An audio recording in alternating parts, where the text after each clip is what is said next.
Dear ladies and gentlemen, my name is Carmen Rodarius, and I would like to welcome you to the third webinar within the CAD Webinar series. This webinar, we will deal with the AdaptIVE project. Before I hand over to Mr. Christian Rosener, who will kindly provide us with today's program and the webinar itself, I would first like to take the time and show you a little bit on what actually is CAD. So, CAD in a nutshell. So CAD is a coordination and support action. It stands for Coordination of Automated Road Transport Development and Development for Europe. It started approximately 1 year ago on 1st of October 2016 and will run for another year. So we're now nicely in the half.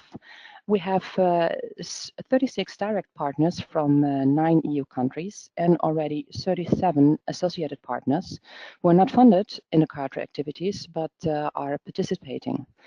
You can find more information on that on our website. You'll find the link here. And we will also have more webinars. So as I said, this is the third edition and there is more to come. And you can find the schedule also on the link provided here. This coordination and support action is coordinated by ArtiCo, in person Mr. Maxime Flamand. In order to give you an idea on who is already in as beneficiary or associated partner, this is the list. In case you are interested and you would like to join as associate partner as well, you're welcome to. You can check it out on our project website and you can get in contact with our coordinator and become an associated partner of the project. To give you an overview on what we are actually doing, here are some of the project objectives. We actually do have more. The project is supposed to support international cooperation activities in the area of road automation at a global level, in particular with US and Japan, but we are not limited to those. We also are discussing with other states. We aim for support of strategic alignment of national action plans for automated driving. We want to actively support art pilots and testbeds. We report on progress of art projects on enablers and thematic areas. We want to foster a common evaluation framework across art projects and also reach out to stakeholders, decision makers, and the wider public. To give you an indication, this is the CAD thematic areas around which we structured the whole project. I'm not going to go into detail on that, but if you are interested, please visit the website or please contact one of our members. This is CAD in a nutshell. As I indicated, we will have more webinars to come. Next one on SharePoint actually next week. And with this, I, for my part, would like to thank you and hand over to Mr. Christian Rosener. Mr. Christian Rosener, as indicated, will lead us through the next part of the actual webinar. To give you a little bit of background, he is a Master of Science in Automotive Engineering obtained at Aachen University. Since 2014, he has been working as research engineers at IKA's ADAS department. He works on assessment and evaluation of ADAS and AD with a focus on test methods and overall evaluation framework. From June 2016 to 2017, he actually led the sub-project on evaluation within the AdaptIVE project. And right now, he's leading the evaluation SP of the L3 Pilot project, which is also a European project for automated driving. For questions, I would like to ask it until the end. And yes, Christian, the floor is yours. Thanks, Carmen, for this kind introduction. Hello, ladies and gentlemen, from my side. As you've already heard, my name is Christian Rosener from IKA, which is the Institute of Automotive Engineering of Aachen University. And on behalf of the AdaptIVE partners, and especially the AdaptIVE evaluation partners, I'd like to give you some insights in our research of the last 3.5 years in the AdaptIVE project. And I would like to show you the assessments we have conducted in this project, starting with the methods we've developed there and applied to the AdaptIVE demonstrators. And afterwards, I'd like to show you some results of this research project we've presented already at the final event this year in Aachen, Germany. So why is evaluation of automated driving increasingly important? For example, if you consider an ACC system, which you can see here on the screen, this one is operating in a really small operation space, which you can see on the middle on the screen.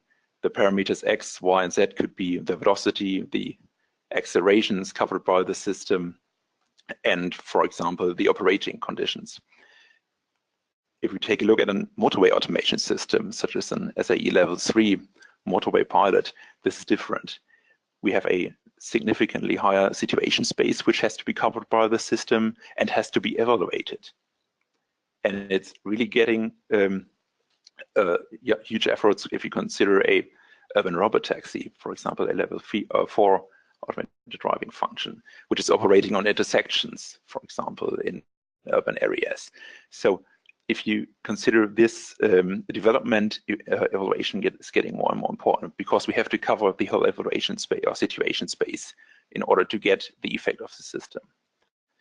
So, and one citation I would like to show you, by which was in the IEEE ITS magazine 2014. If testing and assessment methods cannot keep pace with this functional growth, they will become the bottleneck of the introduction of advanced driver assistance systems to the market. And therefore, the AdaptIVE project deals with development of automated driving functions for sure in close distance, for example, parking situations, urban scenarios and highway situations, and it dealt with the evaluation of these systems, and especially with an evaluation framework we developed in this project. And we had several evaluation areas or assessments we developed there, starting with the user-related assessment, where we assessed the interaction of the user with the system in real traffic, with real test drives with these automated driving functions. This assessment was led by Lund University, and besides we had the technical assessment, where we assessed the systems in real traffic on closed environments such as test tracks, for example, for parking functions, and on tests on real motorways. This assessment was led by IKA with participation of CTEC. And besides, we had the in-traffic behavior assessment. In this assessment, we assessed the interaction of the automated driving system with the human traffic, which is already, for sure, always participating as well, which was led by TNO. And finally, which was some kind of frame around our work, this was the impact assessment, where we assessed the impact in terms of safety. So do we have, how many accidents do we have less with these systems in traffic, or maybe more?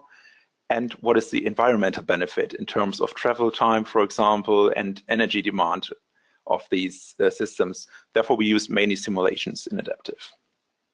And within the next minutes or within the next hour, I like to present some of our methods we developed here and results. So this is actually the whole evaluation approach. So at the beginning, we asked ourselves, what should be assessed? What kind of system? What is the operation time of the system? Is it operating only for a few seconds, for longer times? What is the level of operation? And how should it be assessed? Which test tools should we apply? Driving simulator, some kind of small FOT test on a test track. And we assigned all these test tools to the different assessments we had here in this project. But really important for evaluation are definitions. For example, a traffic scenario. This is a larger traffic context with several hundred vehicles, which includes different, maybe not predefined driving scenarios. And a driving scenario is actually, we defined it as the abstraction and general description of a driving situation. So for example, a lane change, it was in our context a driving scenario without concrete parameters. And the driving situation was a lane change with concrete parameters. For example, a lane change at 90 kph with 2 meters square a second maximum acceleration was a driving situation. And we used these definitions for work in AdaptIVE.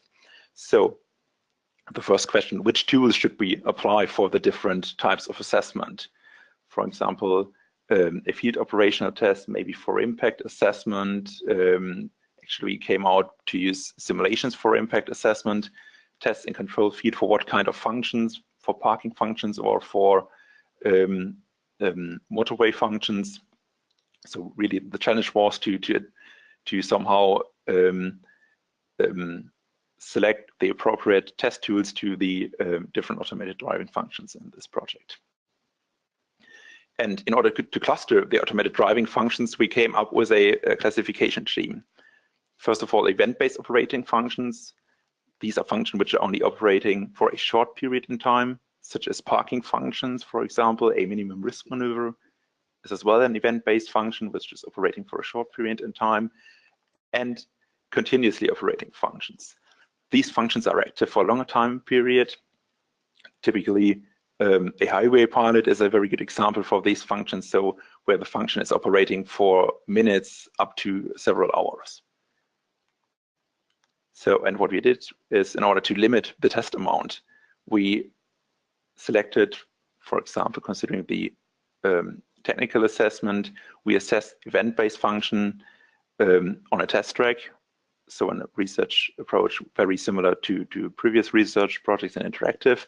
And for continuously operating function, we decided to have a small field test on public roads in order to assess the function in many different driving situations. So for event-based functions, limited number of investigated situations with lots of variations, and for continuously operating functions, since these functions are operating in a large operation space, a very large number of investigated situations by a small field operation test.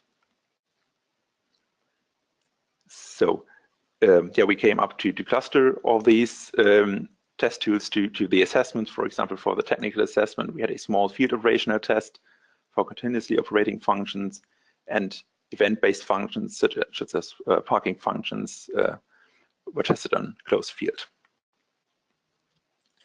And in the end, yeah, we came up with the following classification. Here you can see all the parking functions in adaptive by Ford and Daimler, the urban functions by CRF, VCC, and yeah, by TNO for the impact in traffic assessment, and the highway functions by BMW, Conti, Volkswagen, and VTEC. And we had real traffic tests with the highway functions in the technical assessment, and with the parking functions on a test track. And we had simulations for the impact assessment and for the in-traffic assessment in adaptive, as you can see here. So, and now I'd like to present you some of the methods we developed in adaptive, starting with the technical assessment. Yes, since we from IKA were heavily involved in this assessment, this is of course a little bit deeper what I can show you here in the next minute. So we came up with an approach for event-based operating functions, which is very similar to the approach we've seen in the previous research projects.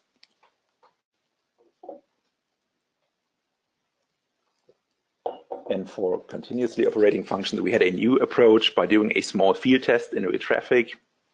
So we started with defining the evaluation scope, then planning the assessment, and then we did pre-tests with the systems on a test track, and then we executed the tests in real traffic. So here you can see the event-based operated driving functions, parking functions. We tested on a closed environment, so with very limited number of test cases, but with lots of variations in these test cases. Here you can see the adaptive automated parking function from Daimler, where we, for example, assessed the accelerations and compared them with human driving within parking situations. So this one is really the classical testing approach for advanced driver assistance systems. We realized for the event-based operated driving functions. So just some results. So we had very small variations in the parking positioning at the end. And we had very safe distances to the pedestrians we had in these test cases. So that was it for event-based operated driving functions. For continuously operating driving functions, which were mainly highway pilot functions, this was completely different. So what we had these small field operational tests. We gained lots of data. We traveled several thousand kilometers with several systems there and recorded all these data. And afterwards, what we did is we clustered the driving situations in logical similar driving scenarios. For example, we clustered all cut-in situations in a cut-in scenario, all approaching situations or lane change situations in order to analyze them. In the past, in the EuroFOT project, we did that by decision trees, which parameterized by hand. Actually, we looked at the videos and adapted the thresholds as long as the results were not sufficient, and then we had a classification scheme, for example, for a lane change. Here in this work in AdaptIVE, we used machine learning techniques, which were partially automated. So we labeled the videos, we labeled all lane change situations, and then we used a classifier in order to classify all lane change situations. And they proved to really be efficient in automated driving data clustering. Regarding the baseline of assessment for automated driving, we had to consider all the objectives, which are, for example, a collision-free traffic, operation in mixed traffic conditions, so that we are not disturbing normal traffic. So at the end, we came to the conclusion that the functions have to be operated within the normal range of driving behavior, of human driver behavior. And now the question is, what is normal driving behavior? Is it the behavior of a single individual? Or is it, I think it is more the driving behavior of a whole population. And the next question is, how can we describe these populations? So what we did is we used distributions in order to describe the whole driving behavior of these populations. And as a baseline, we used data from EuroFOT. Here on this plot, you can see the longitudinal and lateral accelerations happening at human driving during EuroFOT. And the frequency, you can see that most times the longitudinal accelerations are ranging from 2 meters per square second until -4 meters per square second. And we analyzed data from motorway, rural roads, and urban roads for a baseline. And then we came up with our assessment approach. So we had the data from the adaptive demonstrator from real-world driving. We had the EuroFOT reference data. So we had human driving as a baseline. We classified the driving scenarios by using time series classification algorithms. And finally, we assessed the change in frequency of these driving scenarios. That means, for example, do we have more lane change or less lane change situations compared to human driving, more cut-in or less cut-in situations compared to human driving? And we assessed the effect in these situations. For example, within a following situation, what is the time headway the humans are choosing, and what is the time headway the automated driving function is choosing? And in order to give you an impression how this automated driving situation classification may look like, here you can see a classification of a cut-in situation during the adaptive test drives, where we assessed the data from the object list that the vehicle was recording.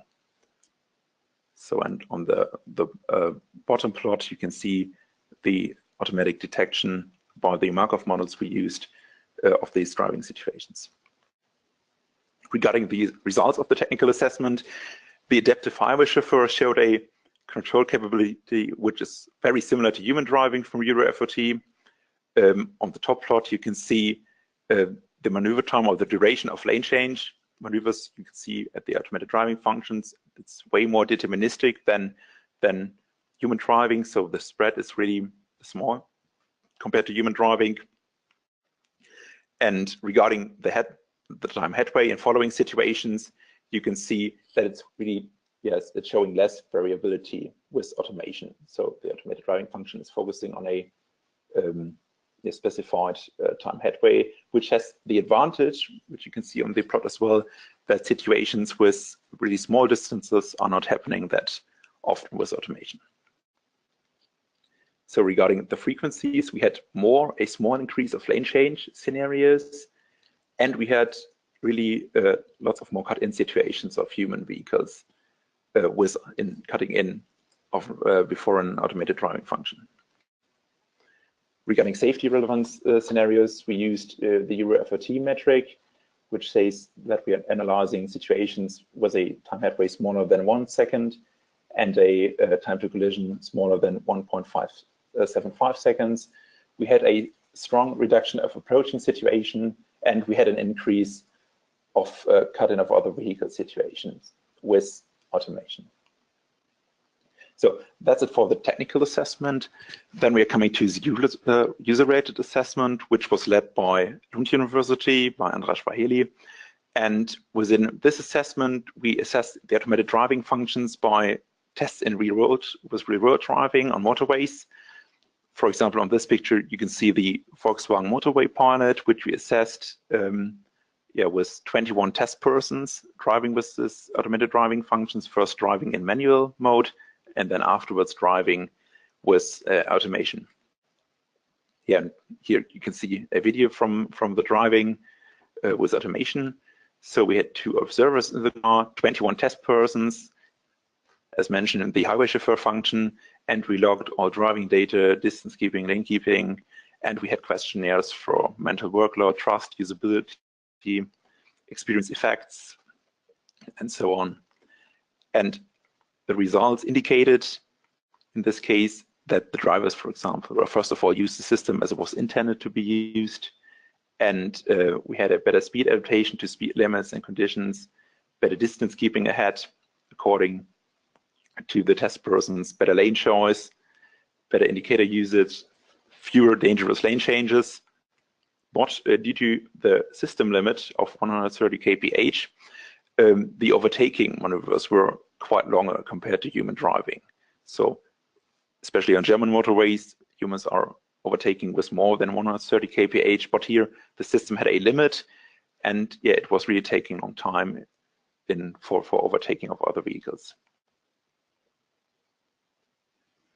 So that was just a brief overview of the user-rated assessment. Then coming to the in-traffic assessment, where I'd like to show you the method and the results as well. This was carried out by TNO in AdaptIVE. So the research focus was, first of all, how is the vehicle interacting with other traffic participants, human-driven traffic participants, and how do these other traffic participants, human drivers, react on this automated driving function. So based on real-world driving data, real-life scenarios, we generated test cases, simulated these test cases in the in-traffic behavior, and then we assessed the test results. And we used Monte Carlo simulations in order to cover stochastic uncertainties, for example, in the perception of these scenarios. So starting with the traffic jam assist, we used as a function for investigation, we simulated these situations. And one main outcome was that these automated driving functions causing less oscillations for its rear traffic, for example, when a rear traffic participant is approaching these situations within cut-in situations. You find for sure more details in the AdaptIVE deliverable D7.2 in this case. Then we are coming to the safety impact assessment, which was led by BMW with participation of IKA and BUST, which is the German Federal Highway Research Institute. And here, for the safety impact assessment, we focused on motorway scenarios. So we actually investigated here the safety impact of a motorway automation function, a highway chauffeur. And in the environmental impact assessment, we covered all adaptive evaluation areas, starting from parking over urban automation up to highway motorway automation. And for the safety impact assessment, we really had some challenges because, for example, if you want to investigate the safety effect of an advanced driver system or a driver assistance system or active safety system, we're just doing resimulation of accident scenarios, for example, coming from the GIDAS accident database. Here the approach is different. We're doing, in this case, or we have to consider that automated driving functions are continuously operating and not active just for a single time point. So that means, for example, regarding approaching situations, it might be possible that these automated driving functions are just not getting in these situations, and they avoiding these situations, critical situations, before an active safety system. So our approach was here to simulate the whole traffic with automated driving functions in order to investigate the change of frequency of these relevance of, for example, cut-in situations, approaching situations, because the automated driving functions are continuously operating. And then afterwards, we had a driving scenario simulation, which was very similar to an accident re-simulation. So the main difference to active safety is here that we had this additional traffic scenario simulation in order to analyze the change of frequency of situations. And for this traffic simulation, we, or mainly our partner BMW, developed driver models which are able to consider human driving errors. Yeah, and here you can see the method as well, starting from the accident data and the description of the automated driving function. We simulated these traffic scenarios, identified the relevant scenarios inside, and then we did an accident re-simulation of these scenarios. This was developed by our partner BMW, the stochastic cognitive driver model, which is able to reproduce human driving error for simulation. And we considered these 7 top scenarios, which are based on the accident database, starting with cut-in situation, end of lane, obstacle in the lane, traffic jam, highway entrance, rear end accident, and single driving accident. The simulation tool developed within and used for the project was OpenPath, where the simulations have been carried out by our partner BMW Group. And finally, we ended up by deriving an effect of a reduction of 43% of all accidents on German motorways, up to 57%. But more details can be found in the deliverable D7.3 for the safety impact assessment. Now coming to the environmental impact assessment, which was mainly done by IKA. Here we investigated what is the change of fuel consumption or energy demand and travel time induced by automated driving functions. So here you can see our methodology. We considered energy demand, traffic flow, and travel time. Traffic flow and travel time were represented or indicated by the velocity, mean velocity of the vehicles, and the energy demand was indicated by the positive kinetic energy, which is an indicator for the kinetic energy of the vehicles. So we started by identifying relevant traffic scenarios, then we used simulation in order to derive the effect of the automated driving functions induced in these traffic scenarios. And then what we did, we scaled these effects up to a national level by defining or identifying several driver types. And finally, we had the impact for national or for EU level with an AdaptIVE. So we started by defining these scenarios. You can see here new speed limit, motorway entrance, exit, construction sites. Then we generated lots of these scenarios, and finally we simulated these traffic scenarios with a traffic flow simulation. And just to give you an impression how this looks like, here you can see a motorway stretch we simulated for the environmental impact assessment. Here you can see the red vehicles are human-driven vehicles, the black ones are trucks we have here, and the green ones are automated vehicles. And we analyzed different penetration rates, starting from 10% of automation up to 50% of automation. And we checked how is the mean velocity of these vehicles changing with automation, how is the energy demand by analyzing the positive kinetic energy changing due to the automated vehicles we have in these scenarios.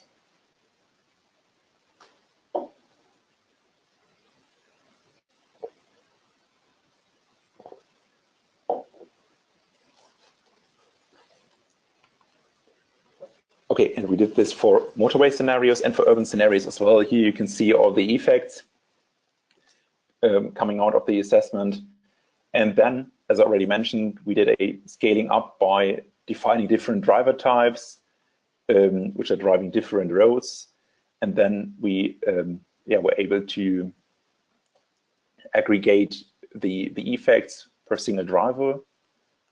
And then afterwards, we were able to, by using the whole driver population, to scale up these effects for the whole population. For 10% penetration of automated vehicles, we had a small reduction of the mean velocity in traffic and a not that small reduction of the positive kinetic energy of about 1.5%.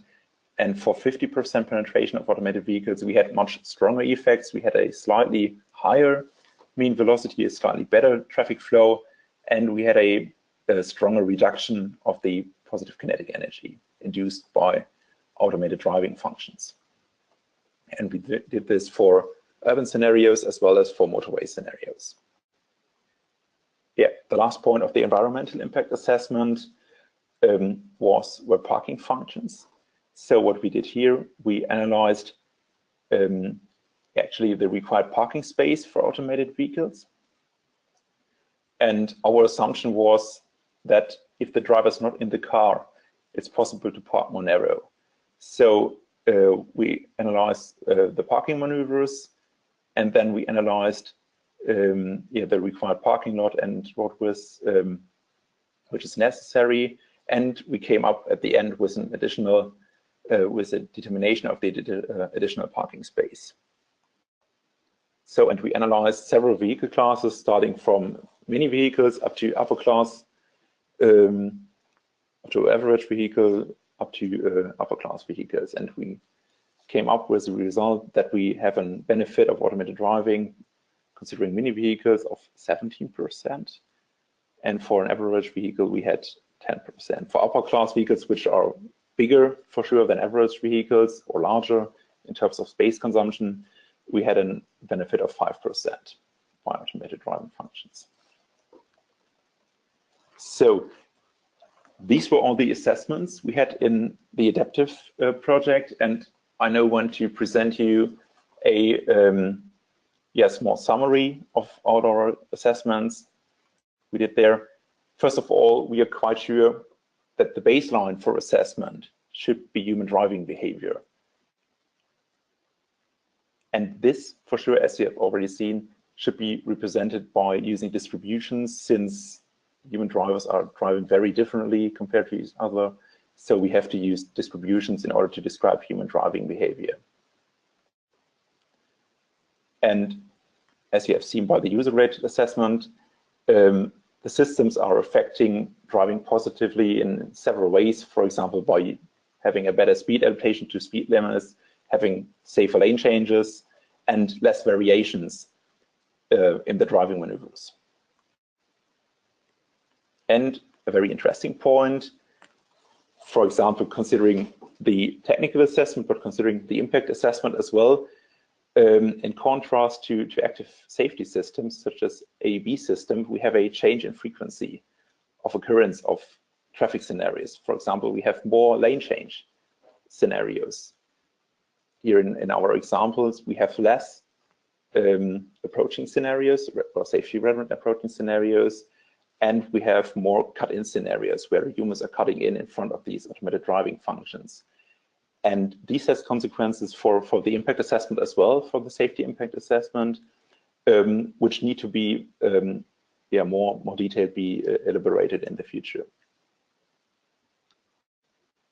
And for sure, I'd like to thank the whole AdaptIVE evaluation team, which has made this research possible, starting from the colleagues from BMW Group, Felix Franco, Clay Wang from Lund University, the colleagues from TNO, for example, Carmen, Joris, from BUST, which was Sandra Bräuning, from CRF, CTEC, and finally my colleagues from IKA. On the right side, you see some pictures of our final event, which was in Aachen, where we had the chance to drive these automated driving functions actually.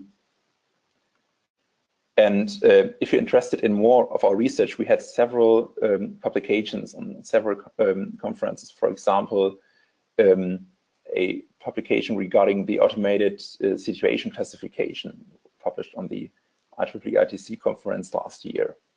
The whole evaluation approach has been published at the Enhanced Safety Vehicles conferences here in Detroit. So check out the publications if you're interested in more. Publication at the ITS European Congress, ITS World Congress last year, and at the Automated Vehicle Symposium as well. Just if you're interested in publications, please let me know. There are lots of more classifications. Regarding next steps, as you can see here, in AdaptIVE, we did the impact assessment by using simulations. I think it would be interested to do this by having real-world driving data for the impact assessment. So there are lots of interesting questions which have to be answered for the future. So actually, that is the content so far from my side regarding the adaptive evaluation approach. I'd like to thank you for your audience. Thank you very much.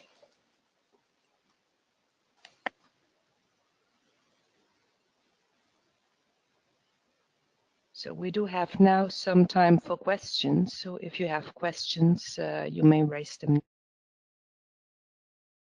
To do. So to what extent can the results, for instance, regarding parking space or environmental impact be applied across Europe?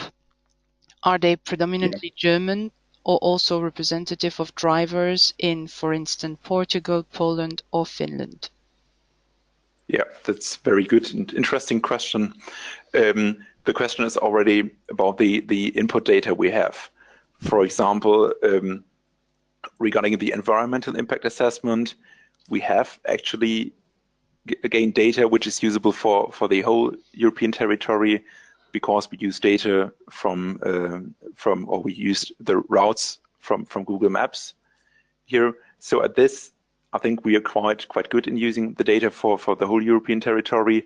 For example, for the safety impact assessment, it's really more difficult because we have only access to the accident data of Germany.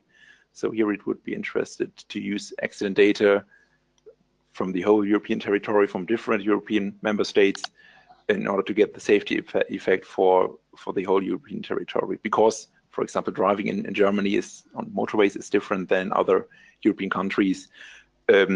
Regarding the parking scenarios, I'm quite confident that we can use these results for the whole European territory, because the vehicle sizes are not that differing that much between the European countries. Okay, so next question is, do you foresee scenarios target at driving behavior using deep neural networks? So the question, if I understand it correctly, the question was to imitate human driving behavior by using deep neural networks. I think it's making sense to use deep neural networks for automated driving, but I think a very difficult approach is to have this end-to-end learning by having just one network for example, for the whole system or for the whole driver behavior. But I think if we can split it a little bit more, for example, one neural network for human perception, one neural network for human action, one for human driver or decision making, that would be a good approach. But yeah, I agree with you. I think it would make sense I think these networks or these algorithms are providing a very good approach to imitate human driving behavior, because human driving behavior is really complex. and it's really challenging to put human driving behavior in simulation models. And so I think it's a very an interesting approach. Next question is, did you examine human behavior during takeover requests on test track or in real traffic? That wasn't, I mean, we did that to some extent, but to be honest, our tests were not long enough, because for a detailed analysis, we have to have really more real driving data or simulation data. So this is one aspect which has to be covered in the upcoming research projects, for example, AdaptIVE Pilot, where this will be investigated in more detail, because we have there lots of more real-world driving data. Next question is, do you plan to create challenging scenarios to exercise the autonomous cars? Okay.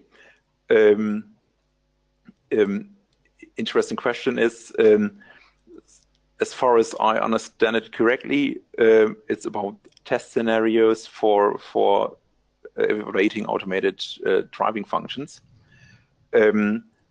I think this is a very good approach and necessary approach to have these test scenarios. But yeah, as I showed you at the beginning of the presentation, there is, if we want to analyze a motorway function or motorway automation function, we have to drive several hundred millions of kilometers in order to get all, or to experience all driving scenarios or driving situations which are possible in real traffic. So a good approach would be to gain these data describing all these situations and then aggregate them to driving scenarios for assessment of these systems. But we have to make sure, in order to get this data somehow for these, in order to describe these scenarios. And this is, from my point of view, an open question: how much data is needed, and how do we get this data? And then the final question is, where are the deliverables you mentioned earlier available? Yeah, thank you for this question. As far as I know, the deliverable describing the method, D7.1, is a public deliverable, which can be checked out at the AdaptIVE homepage. D7.2 is restricted, as far as I know, but D7.3, where you can find all the results from the impact assessment, is a public deliverable, which can be found on the AdaptIVE homepage.